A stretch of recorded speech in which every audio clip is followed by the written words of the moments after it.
도량법을 정하였는지 누가 그 줄을 그것의 위에 띄었는지 네가 아느냐?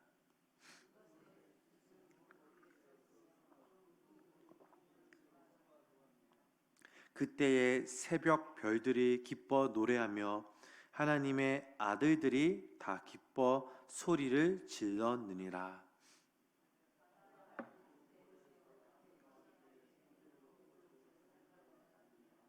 그때에 내가 구름으로 그 옷을 만들고 흑암으로 그 강보를 만들고 이르기를 네가 여기까지 오고 더 넘어가지 못하리니 내 높은 파도가 여기서 그칠지니라 하였노라.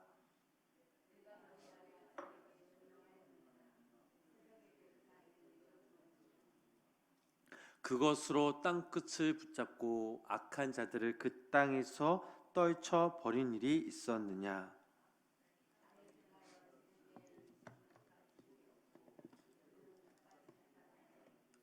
악인에게는 그 빛이 차단되고 그들의 높이 든 팔이 꺾이느니라.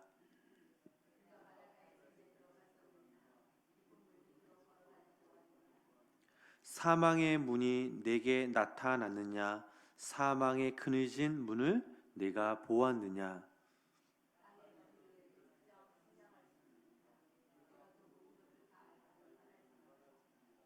어느 것이 광명이 있는 곳으로 가는 길이냐? 어느 것이 흑암이 있는 곳으로 가는 길이냐?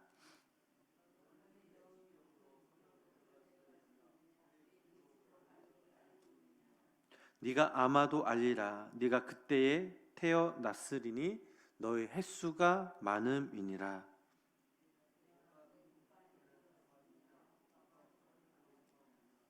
내가 환난 때와 교전과 전쟁의 날을 위하여 그것을 남겨두었노라.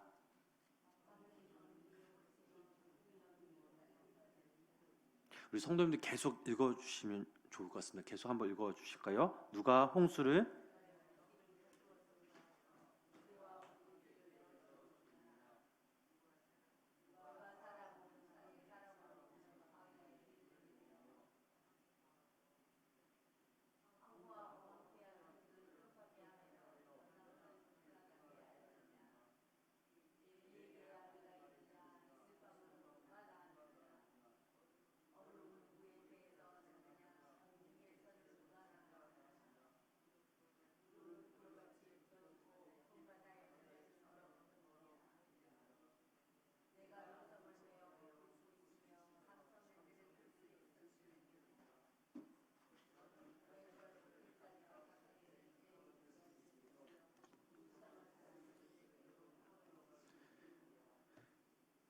네가 하늘의 계도를 아느냐?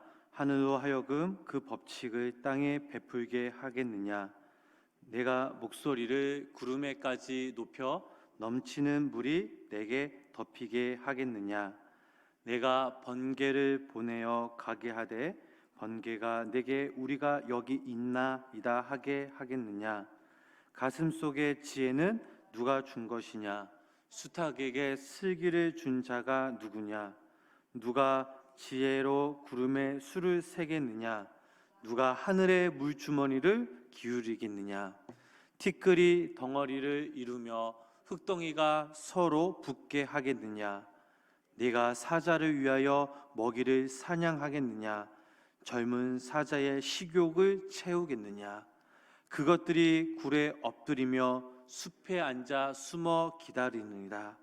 까마귀 새끼가 하나님을 향하여 부르짖으며 먹을 것이 없어서 허우르져 거릴 때에 그것을 위하여 먹이를 마련하는 이가 누구냐? 아멘. 오늘도 거룩한 이 새벽 하나님의 은혜와 사랑이 우리 성도님들 삶 가운데 이 시간 함께 하시길 주님의 이름으로 간절히 축복합니다. 오늘 이 말씀 욥기 38장 이 말씀을 두 단락으로 나눠 볼 수가 있습니다. 첫 번째 단락은 바로 욥기 38장 1절로부터 18절까지의 말씀, 하나님 앞에서라는 그런 소주제로 우리가 이 말씀을 함께 나누고 오겠습니다. 엘리후의 긴 발언이 끝난 후 마침내 하나님이 그 폭풍 가운데서 나타나셔서 말씀하셨습니다. 하나님은 자연 세계 앞에서 너무나도 작고 초라한 욥의 모습을 적나라하게 노출시키므로 하나님의 뜻이 무엇인지를 알게 하셨습니다. 그리고 하나님은 욥에게 무지한 말로 생각을 어둡게 하는 자가 누구냐라고 물으셨습니다. 욥은 그동안 새 친구와의 논쟁 속에서 무지한 말을 반복했고 또 그것이 하나님의 뜻과 계획에 대한 생각마저 어둡게 만들어 버렸기 때문입니다. 우리는 어려우면 어려울 때일수록 하나님을 원망하는 그런 말을 하지 않도록 우리 입술에 파수꾼을 세워야 합니다. 입에서 나오는 원망과 불평의 소리들은 점차 우리의 생각과 마음에까지 퍼지기 때문입니다. 어려운 상황 속에서 내가 자주 뱉는 그런 말들은 여러분 무엇인지 한번 곰곰이 생각해 보셨으면 좋겠습니다. 그 말이 나의 신앙과 나의 생활에 어떠한 영향을 주는지 생각해 볼 필요가 있다라는 사실이죠. 하나님은 욥에게 창조 이야기를 하시면서 이렇게 말씀하셨습니다. 오늘 시간 우리 본문 4절 말씀 우리 함께 읽어보겠습니다. 내가 땅의 기초를 놓을 때 네가 어디 있었느냐? 네가 깨달아 알았거든 말할지니라. 아멘. 자, 내가 온 세상을 만들었다. 그때 네가 그 현장에 있었느냐라며 하나님이 욥에게 물으시죠. 욥은 그동안 하나님을 대면하면 할 말이 참 많이 있겠다라고 생각했지만 막상 하나님 앞에 섰을 때 욥은 아무 말도 할 수가 없었습니다. 왜냐하면 하나님이 나타나실 때 그릇된 확신과 교만한 그 마음이 한순간 녹아버렸기 때문입니다. 대장부처럼 허리를 묶고 정직하게 하나님과 대면하면 우리가 답할 수 있는 것이 아무것도 없습니다. 왜냐? 우리는 하나님 앞에서 너무나도 작은 존재이기 때문입니다. 크신 하나님 앞에서 나의 작음을 인정한다면 나의 삶의 자세는 분명 달라질 것입니다. 내 지혜와 내 지식을 자랑하는 것을 멈추고 주님의 그 위대하심을 신뢰하며 살아갈 수 있습니다. 내가 하나님 앞에서 작아지지 않고 살아갈 때 누군가를 만나고 어떤 일을 했을 때와 반대로 내 안에 계신 하나님이 커져 사람을 만나고 일을 할 때 어떤 차이가 있는지 우리는 생각해 볼 필요가 있다라는 사실이죠. 그만큼 내 마음과 내 삶 가운데 그 크신 그 하나님을 인정하면서 또 그 하나님을 믿으면서 의지하면서 살아가는 것이 그만큼 중요하다라는 사실입니다. 자, 두 번째 소단락을 보면 19절부터 41절까지 말씀, 하나님이 주신 지혜라는 사실이죠. 하나님은 계속해서 욥에게 자연 세계와 그 오묘함에 대해 말씀하셨습니다. 하나님이 말씀하신 것들은 자연 세계에서는 너무나도 당연한 것들이지만 우리의 지식으로는 이해하기에는 쉽지 않은 그런 것들입니다. 고대 사회에서 비와 눈과 우박, 이슬과 서리는 결코 사람의 힘으로 조종할 수 없는 것들이었습니다. 그래서 이 욥은 하나님의 말씀 앞에서 어떤 말로도 대답할 수가 없었습니다. 36절 말씀 보면 가슴 속의 지혜는 누가 준 것이냐라고 말씀하시죠. 누가 마음에 지혜와 깨달음을 주었느냐라는 그런 의미입니다. 이 말에서 하나님은 지혜의 근원이 하나님의 자신임을 바로 밝히고 계십니다. 그렇죠. 우리에게 지혜를 주신 분이 바로 하나님이십니다. 내가 암만 잘 알고 내가 암만 똑똑해도, 그러나 우리가 이 땅을 살아갈 때 하나님의 지식이 없으면 우리는 단 한순간도 살아갈 수 없음을 고백할 수 있습니다. 뿐만 아니라 하나님은 어떤 분이시죠? 하나님은 사자와 까마귀의 새끼마저 먹이시는 분이라는 사실입니다. 자, 그 말씀 우리 34절로부터 41절까지의 말씀을 우리 다시 한번 함께 읽어보겠습니다. 네가 목소리를 구름에까지 높여 넘치는 물이 내게 덮이게 하겠느냐? 내가 번개를 보내어 가게 하되 번개가 내게 우리가 여기 있나이다 하게 하겠느냐? 가슴 속의 지혜는 누가 준 것이냐? 수탉에게 슬기를 준 자가 누구냐? 누가 지혜로 구름에 수를 세겠느냐? 누가 하늘에 물주머니를 기울이겠느냐? 티끌이 덩어리를 이루며 흙덩이가 서로 붙게 하겠느냐? 내가 사자를 위하여 먹이를 사냥하겠느냐? 젊은 사자의 식욕을 채우겠느냐? 그것들이 굴에 엎드리며 숲에 앉아 숨어 기다리느니라. 까마귀 새끼가 하나님을 향하여 부르짖으며 먹을 것이 없어서 허우적거릴 때에 그것을 위하여 먹이를 마련하는 이가 누구냐? 아멘. 자, 그런 하나님, 이런 하나님께서 우리의 필요를 채우시지 않으실까요?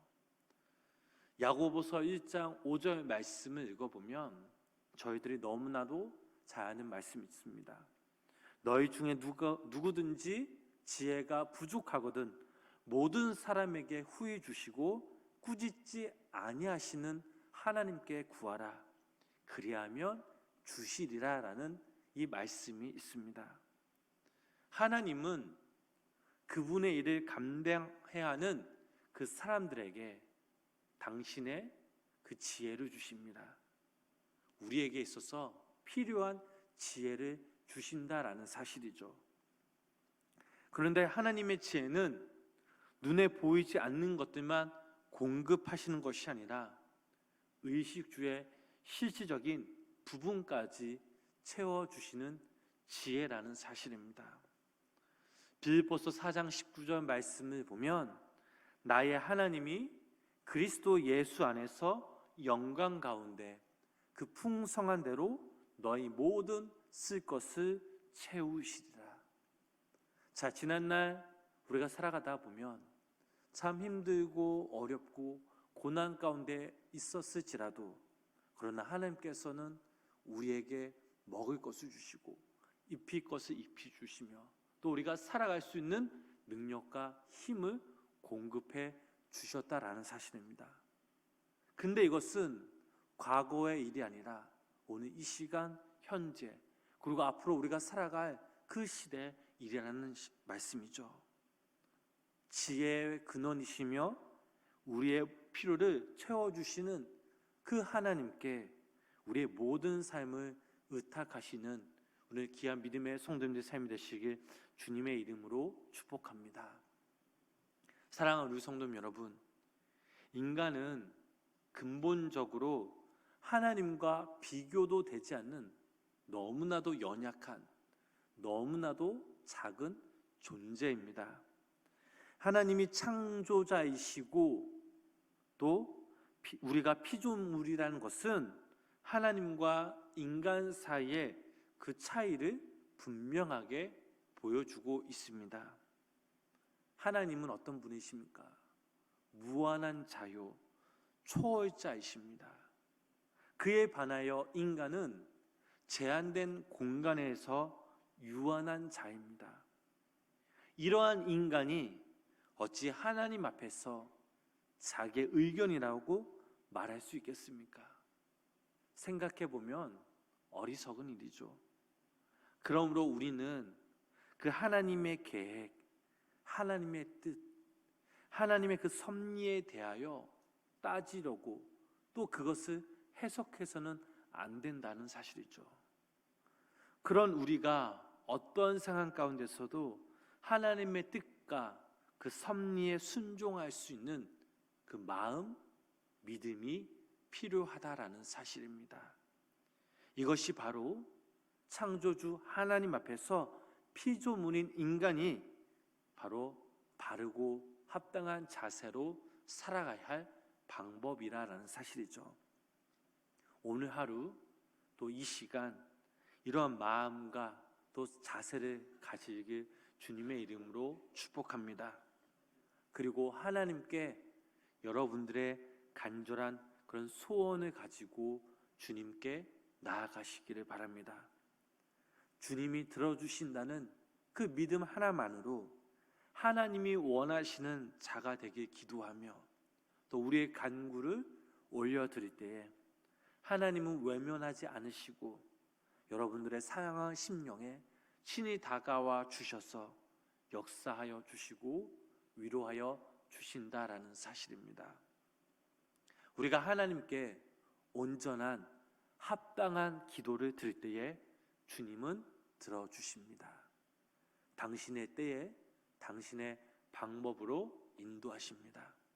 또 오늘 이 시간 우리가 이 마음으로 이 거룩한 복된 주일을 보내며 또 그 주님께 온전한 마음으로 예배하며 나아갈 때 하나님의 크신 은혜와 그 사랑이 성령님의 강권적인 인도하심이 우리 성도님들 삶 가운데 함께 하시길 주님의 이름으로 간절히 축원합니다. 기도하겠습니다.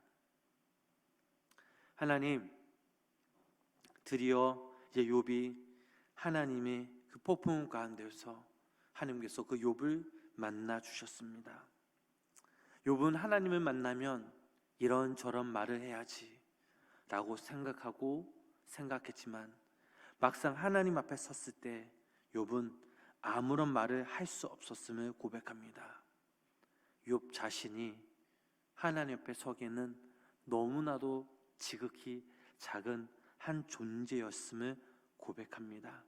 우리들도 마찬가지죠. 하나님, 우리들도 살아가면서 창조주신 하나님, 그리고 피조물은 우리가 하나님 앞에 서기에는 너무나도 작고 연약한 우리들이지만 그 하나님을 더욱더 믿고 신뢰하며 의지할 수 있는 우리 모두가 되게 하여 주시옵소서.